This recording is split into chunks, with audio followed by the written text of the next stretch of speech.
Good morning friend, मैं सुप्रिया स्वागत करती हूँ आपका डिकोड एग्जाम में। फ्रेंड, आज डेली करंट अफेयर्स की क्लास में हम डिस्कस करेंगे 25 सितंबर से रिलेटेड जितने भी न्यूज़ हैं, जितने भी इवेंट्स हैं जो हमारे एग्जाम के लिए इंपॉर्टेंट है, हम उन्हें एक एक करके यहाँ डिस्कस करेंगे। तो फ्रेंड, आइए स्टार्ट करते हैं आज की क्लास। और आज का हमारा पहला प्रश्न है, कोरोना काल में अनाथ हुए बच्चों के लिए अखिल भारतीय तकनीकी शिक्षा परिषद द्वारा निम्नलिखित में से कौन सी स्कीम चलाई गई? स्वनाथ स्कीम, अनाथ स्कीम, मातृशक्ति स्कीम या फिर सुपोषण स्कीम। तो फ्रेंड, इसका करेक्ट आंसर हो जाएगा ए, यानी कि स्वनाथ स्कीम जो है वो अखिल भारतीय तकनीकी शिक्षा परिषद द्वारा चलाया गया। किनके लिए? जो कोरोना काल के दौरान जिन बच्चों ने अपने माता पिता को खो दिया है, जो कोरोना काल के दौरान जो बच्चे अनाथ हो गए हैं, उन बच्चों के लिए ये स्कीम चलाई गई है।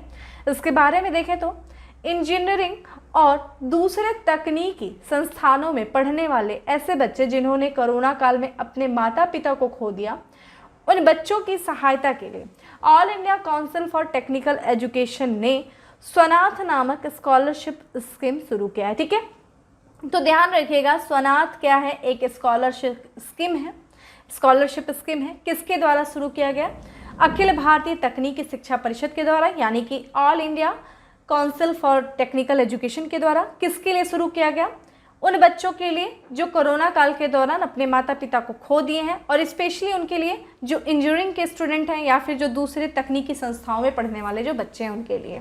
ठीक है, तो इस स्कीम के तहत, यानी कि जो ये स्कॉलरशिप स्कीम है, इसके तहत देखा जाए तो ऐसे बच्चों को प्रत्येक वर्ष या फिर प्रति वर्ष 50,000 रुपये की स्कॉलरशिप दी जाएगी। किसकी तरफ से? All India council for technical education. अब आपका वर्क ये है कि आप मुझे all India council for technical education के बारे में बताएंगे कि ये कब बना, कौन सी बॉडी है, कॉन्स्टिट्यूशनल बॉडी है या फिर स्टैट्यूटरी बॉडी है, कौन सी बॉडी है, आप ये मुझे बताएंगे। इसकी स्थापना कब हुई, ये चीज़ आप मुझे बताएंगे। ठीक है, कमेंट बॉक्स में।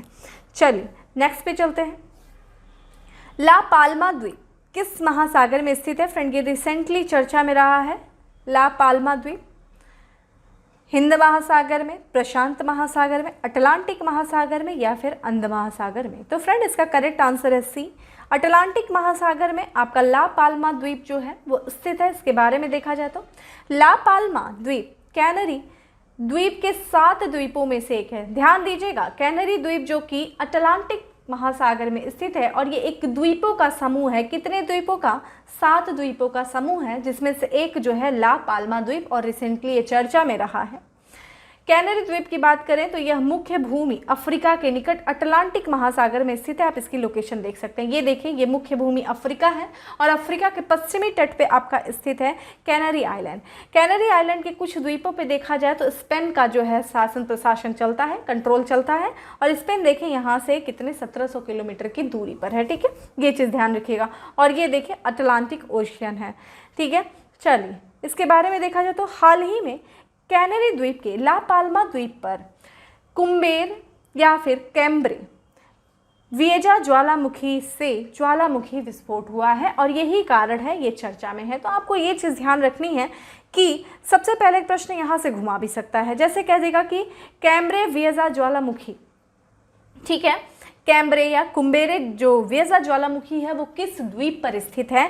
तो वो ला पाल्मा द्वीप पर स्थित है। और ला पाल्मा द्वीप किस द्वीप का हिस्सा है? तो ये कैनरी द्वीप का हिस्सा है। ऐसे चीज़ें घुमा के पूछेगा, रिलेट करके याद किया करो। ठीक है, कैनरी द्वीप की बात करें तो कैनरी द्वीप समूह में ला पाल्मा और सांता क्रूज डी टेनेरिफ के स्पेनिश प्रांत जो हैं वो आपके शामिल हैं। तो ये देख लिया जाए, ला पाल्मा पर इसका कंट्रोल है स्पेनिश का, सांता क्रूज डी टेनेरिफ का भी कंट्रोल देखने को मिलता है। तो ये चीज़ें हैं। इसके बारे में थोड़ा सा ये देखिए, हम मैप देख लेते हैं, थोड़ा सा मैपिंग कर लेते हैं। एक मैपिंग जरूर क्या करिए, डेली का एक टारगेट बना लीजिए। यहाँ देखिए आपका अटलांटिक ओशन में कैनरी आइलैंड है। किस महाद्वीप के पश्चिम में देखा जाए तो अफ्रीका महाद्वीप के, मोरक्को के बगल में हमें ये दिख रहा है। और यहाँ देखिए स्पेन है। स्पेन की राजधानी फ्रेंड क्या है? मैड्रिड है। ठीक है, ये चीज़ आप मुझे देखिए, मैड्रिड है। और मैड्रिड में, और यहाँ पे देखिए एक इंपॉर्टेंट चीज़ हमें क्या दिख रही है? जिब्राल्टर स्ट्रेट, ठीक है। यहाँ पे हमें जिब्राल्टर स्ट्रेट दिख रहा है, और स्ट्रेट देखिए, स्ट्रेट क्या होते हैं, दो बॉडियों को जोड़ते हैं और दो बॉडियों को अलग करते हैं, ठीक है। तो यहाँ पे हमें दो जल संधियों को जोड़ेंगे और दो जो है द्वीपों को अलग करेंगे या फिर स्थल को अलग करेंगे। तो यहाँ देखिए स्पेन को और मोरक्को को अलग कर रहा है कौन, आपका जिब्राल्टर जो है, और यहाँ पे दो जल संधियों को जोड़ रहा है, अटलांटिक ओशन को मेडिटेरेनियन से जोड़ रहा है कौन, आपका ये चीज़ थोड़ा सा इंपॉर्टेंट हो जाता है। तो पूछता है मोरक्को के उत्तर में कौन सा स्ट्रेट है, तो आप लगा सकते हैं जिब्राल्टर स्ट्रेट है। किसको किसको जोड़ रहा है, तो ये देखा जाए तो मेडिटेरेनियन को और अटलांटिक को, और ये किसको अलग कर रहा है, तो स्पेन को मोरक्को से अलग कर रहा है। थोड़ा सा ऐसी चीज़ें याद कर लिया करिए, ठीक है। चलिए आगे बढ़े। आगे हमारा नेक्स्ट प्रश्न है, वर्ष 2021 में चेंज मेकर अवार्ड के लिए किसे चुना गया है। तो चेंज मेकर अवार्ड के लिए किसे चुना गया है वर्ष 2021 के लिए, पायल जांगिया को, फेरोज फेजा विथर को, देवांशी राजन को, या फिर कैफे अली को। तो फ्रेंड ये आंसर है हमारा बी, फेरोज फेजा विथर को चेंज मेकर अवार्ड के लिए चुना गया है वर्ष 2021 के लिए। और इनके बारे में बात करें तो bill and Melinda Gates foundation द्वारा अच्छे स्वास्थ्य और कल्याण को बढ़ावा देने के लिए उनके काम के लिए बांग्लादेश की फेरोज फेजा विथर को 2021 के चेंज मेकर अवार्ड से सम्मानित किया गया है, या फिर सम्मानित किया जा रहा है, या फिर चुना गया है। तो ध्यान रखिएगा, फेराज फेजा विथर जो हैं ये बांग्लादेश की हैं, और इन्होंने अच्छे स्वास्थ्य और कल्याण के को बढ़ावा देने के लिए इनके द्वारा किए गए कार्यों के कारण bill and Melinda Gates foundation की ओर से अवार्ड दिया जा रहा है कौन सा, वर्ष 2021 का चेंज मेकर अवार्ड, ठीक है। ध्यान रखिएगा, चेंज मेकर अवार्ड किसके द्वारा दिया जाता है, मेनली ये फाउंडेशन याद रखिए, और इस वर्ष किसको दिया गया है ये चीज़ याद रखिए, किस देश से संबंधित है ये याद रखिए। यह सम्मान उन व्यक्तियों को दिया जाता है जिनके प्रयास ने व नेतृत्व ने समाज में परिवर्तन को प्रेरित किया है। तो बात करें इनकी फेरोज फेजा की, तो ये इन्होंने ये एक देखा जाए एक संस्था है जिसका नाम है मोनर स्कूल, ठीक है। मोनर एक संस्था है, मोनर स्कूल है, वहीं पे ये संस्थापक थी, और इनके द्वारा जो है मानसिक स्वास्थ्य के क्षेत्र में इन्होंने एक सक्रिय मानसिक स्वास्थ्य के क्षेत्र में एक ऑनलाइन प्लेटफॉर्म है जिसका नाम था गुमनाम, ठीक है। गुमनाम से ये जुड़ी हुई थी, और इन्होंने बांग्लादेश में देखा जाए तो 24/7 ऑनलाइन मानसिक स्वास्थ्य प्राथमिक चिकित्सा सेवा के माध्यम से इन्होंने मानसिक स्वास्थ्य देखभाल में एक महत्वपूर्ण भूमिका निभाई। एक महत्वपूर्ण एक तो शिक्षित करने के लिए इन्होंने जो मानसिक स्वास्थ्य देखभाल के प्रति लोगों को शिक्षित करने के लिए एक महत्वपूर्ण भूमिका निभाई, किन्होंने फेराज फेजा विथर के द्वारा, ठीक है। चलिए एक चेंज मेकर अवार्ड के भी बारे में देख लेते हो। तो चेंज मेकर अवार्ड संयुक्त राष्ट्र के सतत विकास लक्ष्यों को प्राप्त करने की दिशा में प्रगति में तेजी लाने के लिए Bill and Melinda Gates foundation द्वारा स्थापित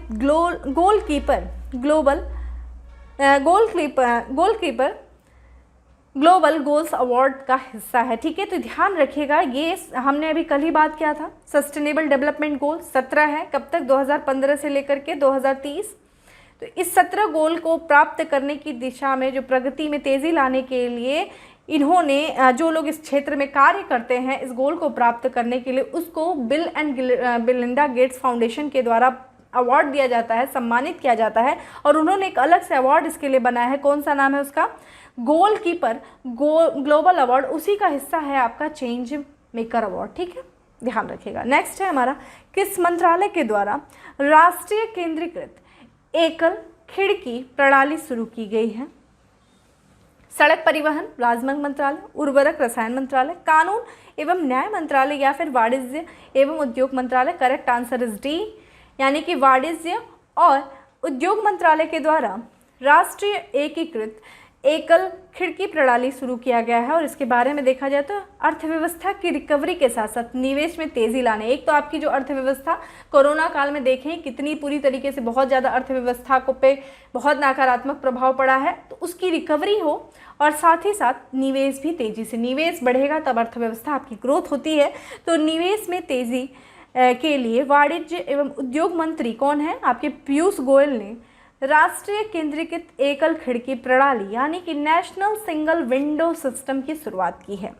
नेशनल सिंगल विंडो सिस्टम एक सिंगल विंडो पोर्टल है जो सरकार से आवश्यक अनुमोदन और मंजूरी प्राप्त करने के लिए निवेशकों और उद्यमियों के लिए वन स्टॉप शॉप के रूप में कार्य करेगा। तो एक तरीके से देखें तो जो हमने ये बात किया कि जो अनुमोदन है और मंजूरी है, यानी कि जो अप्रूवल है और जो रजिस्ट्रेशन, जो अप्रूवल करते हैं, अप्रूव करते हैं, और जो रजिस्ट्रेशन वगैरह करते हैं, जैसे आप कोई भी उद्योग स्थापित करने जा रहे हैं तो आपको उसके लिए गवर्नमेंट से अप्रूवल लेना पड़ेगा और उसके लिए आपको रजिस्ट्रेशन कराना पड़ेगा। तो इन सब चीज़ों के लिए अक्सर हमें कई विभागों में, सरकार के कई विभागों में हमें दौड़ना पड़ता है। तो इससे क्या है, एक तरीके से उद्योग जो है वो प्रभावित होता है, उससे व्यापार प्रभावित होता है, लोग हतोत्साहित होते हैं बहुत ज़्यादा विभाग में दौड़ने की वजह से।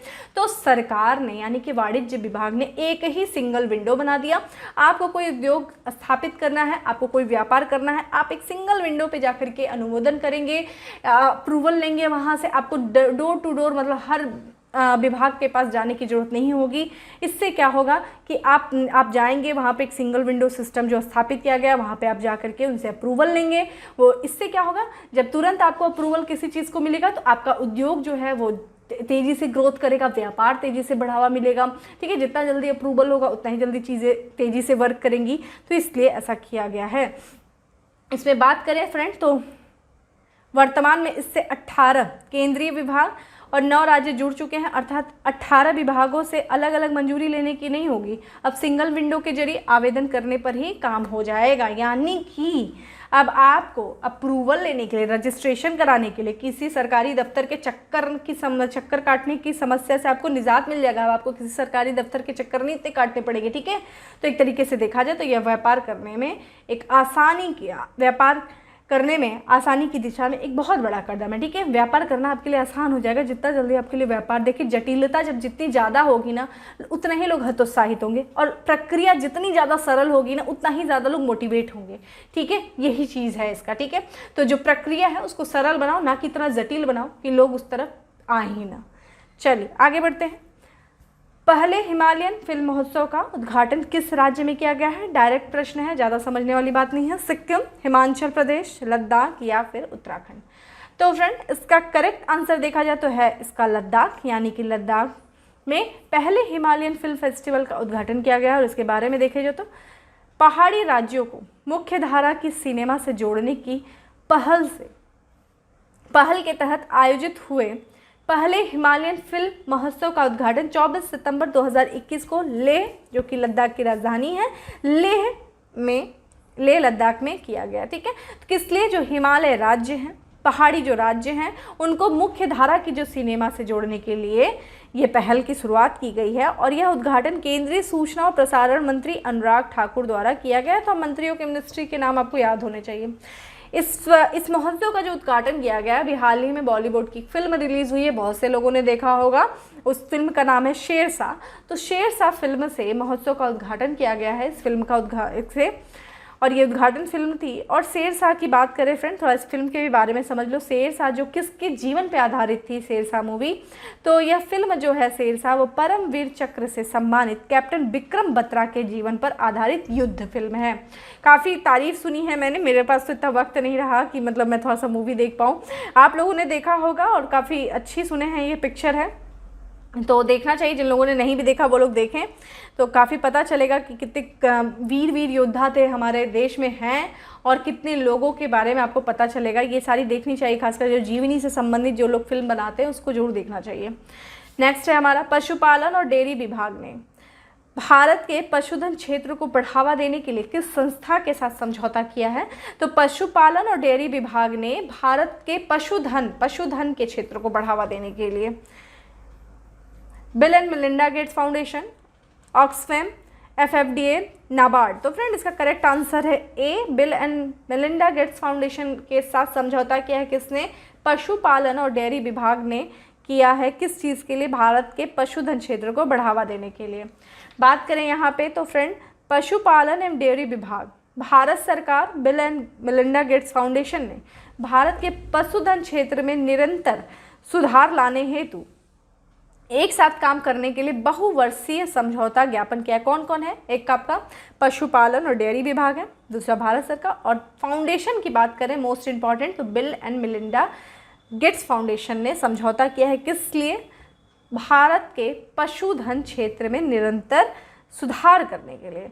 पशुधन की फ्रेंड बात करें भारत में, तो देखा जाए तो एक समझौते का समझ लीजिए उद्देश्य क्या है कि जो भारत ने जो पशुधन का ये जो तीनों लोग आपस में समझौता किए, तो इस समझौते का उद्देश्य है कि जो भारत की जो पशुधन है उस क्षेत्र में समर्थन करना, ठीक है। और खासकर जो bill and Melinda Gates foundation है वो क्या करेगी कि ये फाउंडेशन जो भारत के जो पशुधन के क्षेत्र में जो सतत विकास लाने के लिए वो क्या तकनीकी सहायता प्रदान करेगी, किसको, जो पशुपालन जो डेयरी विभाग है उसको तकनीकी शिक्षा प्रदान कर रहा है, कौन, आपका bill and Melinda Gates foundation. तो देखा जाए तो दोनों मिलकर के भारत के जो पशुधन क्षेत्र में सुधार के लिए मिलकर काम करेंगे, कौन, आपके पशुपालन और डेयरी विभाग और साथ ही साथ bill and Melinda Gates foundation, ठीक है। इसके बारे में थोड़ा बात करें पशुधन के बारे में, तो भारत का पशुधन क्षेत्र सकल घरेलू उत्पाद जीडीपी के 4.11% है और कृषि सकल घरेलू उत्पाद में 25.6% जो है इसका योगदान है। और अगर फ्रेंड बात करें कि इस क्षेत्र में कितने लोगों की आजीविका के लिए इस पशुधन क्षेत्र में कितने लोग इस पर निर्भर हैं, तो लगभग 20.5 मिलियन लोग जो हैं वो पशुधन क्षेत्र में आजीविका के लिए निर्भर हैं। तो पशुधन देखा जाए तो भारतीय अर्थव्यवस्था का एक महत्वपूर्ण स्तंभ है, कितने लोग इस पर निर्भर हैं, जीडीपी में कितना अधिक योगदान दे रहा है, ठीक है। तो ये सारी चीज़ इंपॉर्टेंट हो जाती है।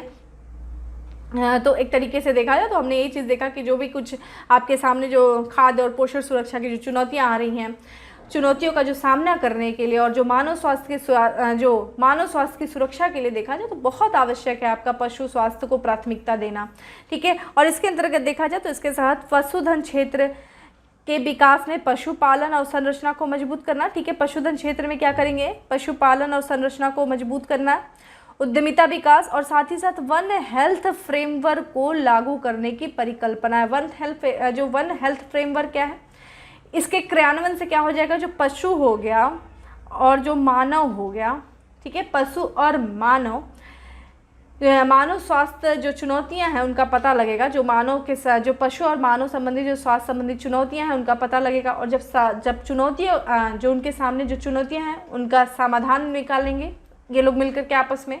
और साथ ही साथ जो भी संभावित जो संक्रमण है, जो बीमारी है, वो जो होने की संभावना है उसके प्रकोप को रोका जा सकेगा इन सब चीज़ों से, किससे, वन हेल्थ फ्रेमवर्क के जरिए से, ठीक है।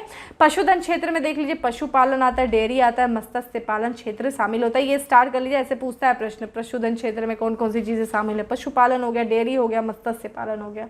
नेक्स्ट है भायखला चिड़ियाघर में 2 नए हम्बोल्ट पेंगुइन को शामिल किया जा रहा है। ये चिड़ियाघर किस राज्य में स्थित है, केरल, महाराष्ट्र, जम्मू कश्मीर या फिर Punjab. Correct answer is B, ठीक है, महाराष्ट्र में स्थित है भायखला चिड़ियाघर। और यहाँ ये क्यों चर्चा में, क्योंकि यहाँ पे 2 हम्बोल्ट पेंगुइन को शामिल किया गया है। हाल ही में मुंबई के भायखला चिड़ियाघर में 2 नए हम्बोल्ट पेंगुइन शामिल किए गए हैं, शामिल करने की घोषणा की गई है। और बात करें हम्बोल्ट पेंगुइन जो सामान्यतः दक्षिण पूर्वी प्रशांत महासागर में चिली और पेरू के प्रशांत तटों के लिए ये स्थानिक है। इनका नाम बताएं, इनका जो नाम है, हम जो हम्बोल्ट बोल रहे हैं वो किस लिए इनका नाम पड़ा है, तो इनका नाम प्रशांत महासागर की ठंडी जलधारा हम्बोल्ट के नाम पर रखा है। देखिए फ्रेंड, आपको जलधाराओं के बारे में पता होना चाहिए, तो आप कमेंट बॉक्स में मुझे ठंडी जलधाराओं के बारे में बताएंगे कि कौन कौन सी ठंडी जलधाराएं हैं, ठीक है। तो एक ठंडी जलधारा हमने देखा हम्बोल्ट ठंडी जलधारा कहाँ पे बहती है, प्रशांत महासागर में ठंडी जलधारा। और इसी पे चूँकि चिली और पेरू प्रशांत तटों पे ये पाए जाते हैं ये पेंगुइन, इसीलिए इसी जलधारा के नाम पर हमने जो इसका जो नाम रखा गया है वो हम्बोल्ट पेंगुइन रखा गया है। नेक्स्ट है जलवायु परिवर्तन पर संयुक्त राष्ट्र रूपरेखा सम्मेलन, United nation framework convention on climate change के पक्षकार का 26वां सम्मेलन जो कि COP26 का आयोजन किस स्थान पे किया जा रहा है, तो ये ध्यान रखिएगा UNFCCC का जो 26वां सम्मेलन हो रहा है COP26 का आयोजन कहाँ पे किया जा रहा है, न्यूयॉर्क में, पेरिस में, कोपेनहेगन में या फिर ग्लासगो में। तो फ्रेंड इसका करेक्ट आंसर इज डी, यानी कि ग्लासगो में किया जा रहा है UNFCCC का 26वां कोप सम्मेलन, ठीक है। कोप यानी कि कॉन्फ्रेंस ऑन पार्टीज। इसमें देखें तो जलवायु परिवर्तन पर संयुक्त राष्ट्र रूपरेखा सम्मेलन के पक्षकारों का 26वां सम्मेलन जो कि नवंबर में आयोजित होने वाला है 2021 के स्कॉटलैंड के ग्लासगो में होने वाला है। आपका वर्क देखिए स्कॉटलैंड के बारे में बताना है। स्कॉटलैंड के बारे में आप मुझे बताएंगे कि कहाँ से किससे संबंधित है, किस देश में है, ठीक है, ये चीज़ आप मुझे बताएंगे कि किस देश का ये हिस्सा है, ठीक है, इसके बारे में। हाँ, ये स्कॉटलैंड के बारे में मुझे सारी चीज़ें आप जानकारी देंगे कमेंट बॉक्स में। बात करें कॉन्फ्रेंस ऑन पार्टीज़ 26 की, तो कॉन्फ्रेंस और भारत पार्टीज़ का सम्मेलन, कॉन्फ्रेंस ऑन पार्टीज़ से पहले विकसित देशों पर द्वारा विकासशील देशों को हरित प्रौद्योगिकी के हस्तांतरण और वित्तीय पोषण पर अपनी बात पर बल दे रहा है। देखिए 2009 की बात है, 2009 में 2009 में विकसित देशों ने वादा किया था $100 अरब, ठीक है, की सहायता देने के लिए किसको, विकासशील देशों को, किसके द्वारा, विकसित देशों के द्वारा। और इसी विकासशील देशों जो इन्होंने वादा किया था, भारत बार बार दबाव डाल रहा है कि अपनी जो वादा किए हो वो तो निभाओ। यही चीज़ है कि जो भारत जो है वो पहले विकसित देशों द्वारा विकासशील देशों को हरित प्रौद्योगिकी के हस्तांतरण और वित्त पोषण पर अपनी बात पर बल दे रहा है, ठीक है, ये चीज़ है। चलिए नेक्स्ट है हमारा कि सितंबर 2021 में आयोजित G33 वर्चुअल अनौपचारिक मंत्री स्तरीय बैठक का आयोजन किस देश में किया जा रहा है। देखिए आज हम लोग ग्रुप जो बातें कर रहे हैं ना, जितने भी संगठन हैं उनसे संबंधित ज़्यादा प्रश्न है, ठीक है, क्योंकि लगातार ये लोग चर्चा में बने हुए हैं। यहाँ से प्रश्न आ सकता है कि किस संगठन जो संगठन है वहाँ कितने सदस्य हैं, कब इसकी स्थापना हुई, कोई संगठन है तो उसका हेडक्वार्टर कहाँ पे है, तो ये चीज़ ध्यान रखेगा, ठीक है। जैसे अभी हम लोगों ने ग्लासगो के बारे में पढ़ा, तो फ्रेंड ये स्कॉटलैंड की राजधानी है, ठीक है, ये चीज़ ध्यान रखेगा। स्कॉटलैंड की राजधानी क्या है, ग्लासगो है। अब आप मुझे स्कॉटलैंड के बारे में बताएंगे तो ये सारी चीज़ें प्रश्न पूछते हैं। अब बात करते हैं तो हम लोग G33 के बारे में बात करें कि वर्चुअल अनौपचारिक जो मंत्री स्तर बैठक का आयोजन हुआ है किस देश के द्वारा किया गया, भारत, चीन, इंडोनेशिया या फिर ब्राज़ील। तो इसका करेक्ट आंसर है सी, इंडोनेशिया के द्वारा किया गया है, जो सितंबर में हुआ है अभी हाल ही में। G33 वर्चुअल अनौपचारिक मंत्री स्तरीय का बैठक हुआ था। इसके बारे में देखें तो 16 सितंबर 2021 को G33 वर्चुअल अनौपचारिक मंत्री स्तरीय बैठक का आयोजन इंडोनेशिया के द्वारा किया गया है। चलिए ये तो हमने बैठक का आयोजन कर लिया, थोड़ा सा हम लोग G33 के बारे में देख लेते हैं। ये है क्या, ग्रुप जो है ग्रुप 33, तो ये 33 देशों का ग्रुप है। देखा जाए तो इसमें बात करें, चूँकि इसमें ज़्यादा सदस्य हैं, लेकिन इसमें देखा जाए तो कृषि व्यापार वार्ता में विकासशील देशों के हितों की रक्षा करने हेतु विकासशील और अल्प विकसित देशों का मंच है, ठीक है। यहाँ पे देखा जाए तो कृषि व्यापार वार्ता में, ठीक है, विकासशील देशों के हितों की रक्षा के लिए कृषि व्यापार से संबंधित है। और यहाँ पे जो विकासशील देशों की रक्षा के लिए विकासशील और अल्प विकसित देशों का एक मंच है। इस मंच का गठन WTO यानी कि विश्व व्यापार संगठन के कानकून मंत्री स्तरीय सम्मेलन के दौरान किया गया था। ध्यान रखिएगा, कानकून मंत्री स्तरीय सम्मेलन के दौरान किया गया था। कौन से संगठन का, ग्रुप 33 यानी कि G33। अब इसमें देखा जाए भारत भी इसका सदस्य है, G33 समूह का है और एक हिस्सा है। और इसमें देख लीजिए वर्तमान में 47 जो देश हैं शामिल हैं और ये विश्व के लगभग प्रत्येक क्षेत्र का प्रतिनिधित्व करता है, ठीक है, ये चीज़ ध्यान रखिएगा। तो एक तरीके से इसका जो गठन किया गया था, तो व्यापार की जो भी कोई व्यापार की बाधाएं आ रही हैं उन व्यापार की बाधाओं को दूर करने के लिए, पारदर्शिता बाजार में बनाए रखने के लिए और बाजारों का जो एकीकरण है उसको बढ़ावा देने के लिए, सारे बाजार एक दूसरे से जुड़े हों तभी व्यापार किया जा सकता है। इन सारी चीज़ों को बढ़ावा देने के लिए कि कोई पारदर्शिता होनी चाहिए, कोई पक्षपात नहीं होना चाहिए, ठीक है, ऐसा नहीं होना चाहिए। तो ये सारी चीज़ों को ध्यान में रखते हुए जो विकासशील देशों का एक संगठन बना है जो लगातार विकसित देशों के ऊपर एक दबाव भी बनाते हैं, ठीक है, ये चीज़ें हैं। नेक्स्ट है हमारा, भारत की पहली मॉन्क फ्रूट की खेती भारत के किस राज्य में शुरू की गई। Monk fruit, monk means friend साधु होता है, साधु फल। ये अपनी खासियत की वजह से इसके जो गुण हैं वो कुछ साधु जैसे ही हैं, इसीलिए इसको मॉन्क फ्रूट कहा जाता है। और इसके बारे में बात करें तो हिमाचल प्रदेश, जम्मू कश्मीर, पंजाब या फिर असम। तो जो भारत की पहली मॉन्क फ्रूट की खेती प्रारंभ की गई है फ्रेंड, वो की गई है ए यानी कि हिमाचल प्रदेश में की गई है। और इसके बारे में देखें तो ये देखिए आपका मॉन्क फ्रूट है, जो कि हम चीन से अभी तक आयात करते थे। अब चीन पर निर्भरता को कम करने के लिए भारत भी अब इसकी खेती को प्रारंभ कर रहा है और शुरुआत हिमाचल प्रदेश से कर रहा है। ये देख लीजिए, ये मॉन्क फ्रूट है। और इसके बारे में देखें तो भारत के पड़ोसी देश चीन से लाई गई मॉन्क फ्रूट की खेती भारत के हिमाचल प्रदेश के कुल्लू में, ठीक है, कुल्लू काफ़ी सुने खूबसूरत है, कुल्लू में शुरू की गई है। और यह फल अपने गुणों के लिए गैर कैलोरी प्राकृतिक स्वीटनर के रूप में प्रसिद्ध है, ठीक है, स्वीटनर भी है, प्राकृतिक स्वीटनर, ठीक है, नेचुरली ये स्वीट है और इसमें क्या है, कैलोरी नहीं है। तो एक तरीके से इसमें बात करें फ्रेंड तो ये इसके अपने एक औषधि गुण हैं और ये अपने औषधि गुणों के कारण काफ़ी ज़्यादा मतलब महत्वपूर्ण है ये फल। और औषधि गुण कैसे हैं, सबसे पहले तो अमीनो एसिड है इसमें। अमीनो एसिड यानी कि जो प्रोटीन की सबसे छोटी इकाई होती है ना, उसी को अमीनो एसिड कहते हैं, ठीक है। तो इसमें अमीनो एसिड पाया जाता है। फ्रक्टोज, फ्रेंड फ्रक्टोज होता है ना, ये नेचुरल शुगर होता है, ठीक है। ये इसको नेचुरल शुगर कहा जाता है फ्रक्टोज, और इसमें फ्रक्टोज की मात्रा बहुत अधिक है नेचुरल शुगर की। इसमें विटामिन की मात्रा बहुत ज़्यादा है। और ये इसके मिठास की मात्रा की बात करें फ्रेंड, तो ये 300 गुना अधिक है, ठीक है, किससे, शुगर से, ठीक है। लेकिन ये नेचुरल शुगर है। और ये बात करें तो जो लोग शुगर के पेशेंट होते हैं ना, और शुगर के पेशेंट्स इसको यूज़ कर सकते हैं कि इसमें कैलोरी की मात्रा ना बहुत ज़्यादा कम है, इसकी कैलोरी की मात्रा बहुत ही ज़्यादा कम है। तो जो लोग जो डायबिटीज़ की जो समस्या जिन लोगों को हो सकती है, वो भी इसका रेगुलर इस्तेमाल कर सकते हैं, इस फ्रूट का, मॉन्क फ्रूट का, ठीक है। तो ये इसलिए देखा जाए तो इसके औषधि गुण हैं अपने। और भारत जो है लगातार चीन से इसका आयात करता रहता था। तो जब आप स्वतः ही अपने क्षेत्र में इसकी कृषि करने लगेगा भारत, तो एक सबसे देखिए इसके 2 फायदे होंगे। एक तो हमारे चीन से निर्भरता कम होगी, चीन के ऊपर निर्भरता कम होगी। चीन पे बहुत ज़्यादा विश्वास नहीं किया जा सकता, पता नहीं कब क्या करें, तो चीन पे निर्भरता कम होगी। दूसरा, जब हम अपने ही देश में इस चीज़ का उत्पादन करने लगेंगे तो हम निर्यात को बढ़ावा देंगे, ठीक है। जब हम निर्यात को बढ़ावा देंगे तो व्यापार बढ़ेगा। जितना ज़्यादा देखिए आपको अपने देश का ग्रोथ करना है ना, तो आपको आयात से ज़्यादा निर्यात करना होगा। तो हम इसका उत्पादन बढ़ा करके हम अपना निर्भरता कम करेंगे, और दूसरा इसका उत्पादन करके हम निर्यात को बढ़ावा देंगे, तो इससे हमारी ही ग्रोथ होगी। तो ये सारी चीज़ें जो हैं वो फ़ायदे में ही रहेंगी। चलिए, इस तरीके से था हमारे 10 क्वेश्चंस। और अब हम आ जाते हैं फैक्ट्स ऑफ द डे पे।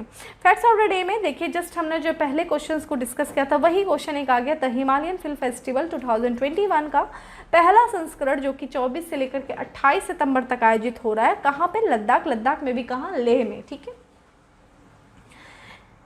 बात करें नेक्स्ट क्वेश्चन की, तो कामरूप जिले के 6 गांव में एक चाय पार्क की स्थापना की जा रही है, और इसकी घोषणा किस सरकार के द्वारा किया गया, तो असम सरकार के द्वारा इसकी घोषणा की गई। असम सरकार के द्वारा कामरूप, फ्रेंड असम को ना पहले कामरूप भी कहा जाता था। हिस्ट्री अगर आप लोग पढ़ते होंगे तो असम के कुछ क्षेत्रों को कामरूप भी कहते थे, ठीक है। हर्षवर्धन के समय आप देखना, जब मैंने तो बताया हिस्ट्री की क्लास में भी सब चाहिए, तो जब आप गुप्त उत्तर के भी समय पढ़ेंगे तो इसका बड़ा नाम रहता है कामरूप का। तो ये चीज़ें हैं, कामरूप कहते हैं।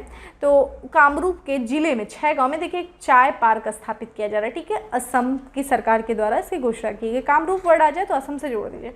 विश्व राइनो दिवस कब मनाया गया, 27 सितंबर को मनाया गया, 22 सितंबर को, 22 सितंबर को विश्व राइनो दिवस मनाया गया। और आप मुझे बताएंगे कमेंट बॉक्स में आंसर करके कि राइनो के लिए भारत का कौन सा नेशनल पार्क जो है वो वन हॉर्न राइनो के लिए फेमस है, ठीक है। वर्ण एक सिंह, ठीक है, वन हॉर्न राइनो के लिए कौन सा पार्क, नेशनल पार्क भारत में जाना जाता है, ये हमें कमेंट बॉक्स में आंसर करेंगे। कनाडा के प्रधानमंत्री के रूप में तीसरे कार्यकाल के लिए चुने गए, कौन चुना गया, फिर से पुनः जस्टिन ट्रूडो जो हैं वहाँ के वर्तमान में भी प्रधानमंत्री थे, वो तीसरे कार्यकाल के लिए चुने गए हैं।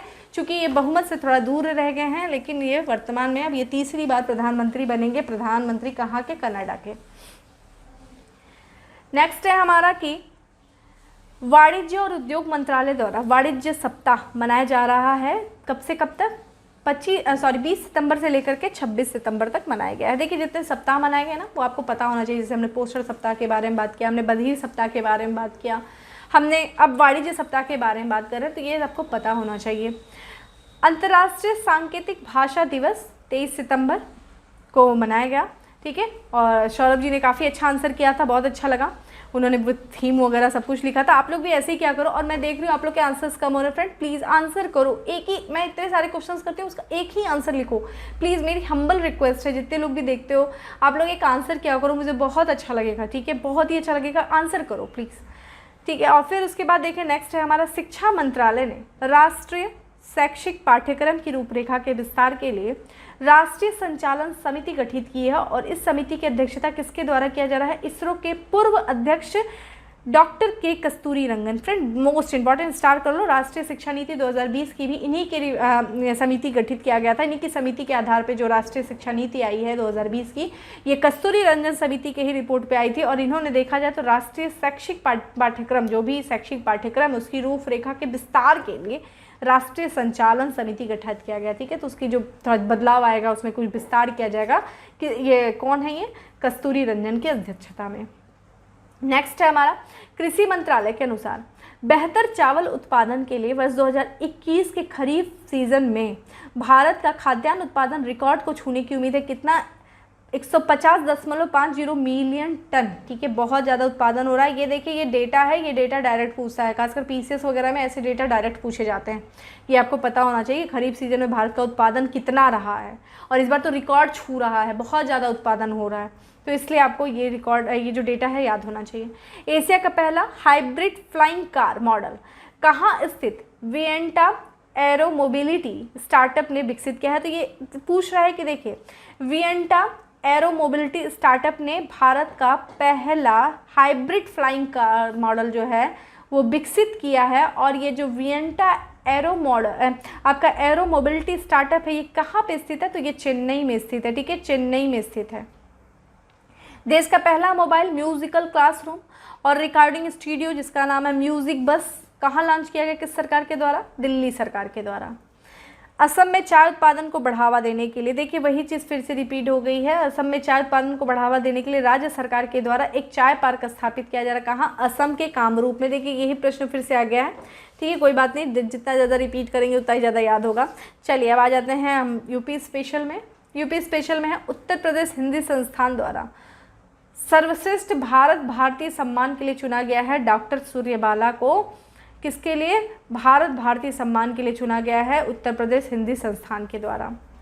ई कॉमर्स कंपनी जिसने प्रदेश में एक जिला एक उत्पाद योजना के लिए एक समझौता ज्ञापन पर हस्ताक्षर किया, किसने? फ्लिपकार्ट। मोस्ट इंपॉर्टेंट, कंफ्यूज करने वाला है। मैं भी कंफ्यूज हो गई थी जब मैं थोड़ा सा मेरे दिमाग में आ रहा था अमेजन होगा, लेकिन नहीं, ध्यान रखिएगा जो ये ई कॉमर्स कंपनी है उसने एक जिला जिसे प्रदेश में एक जिला एक उत्पाद योजना के तहत एक समझौता ज्ञापन जो है पर हस्ताक्षर करना है। कमेंट बॉक्स में आंसर मुझे बताना है एक जिला एक उत्पाद योजना के बारे में, कब शुरू की गई है ये योजना और इसका मुख्य उद्देश्य क्या है, आपको कमेंट बॉक्स में ये बताना है। एक जिला एक उत्पाद, और इस चीज़ के लिए किस पे हस्ताक्षर किसने? ई कॉमर्स कंपनी फ्लिपकार्ट से किया गया है।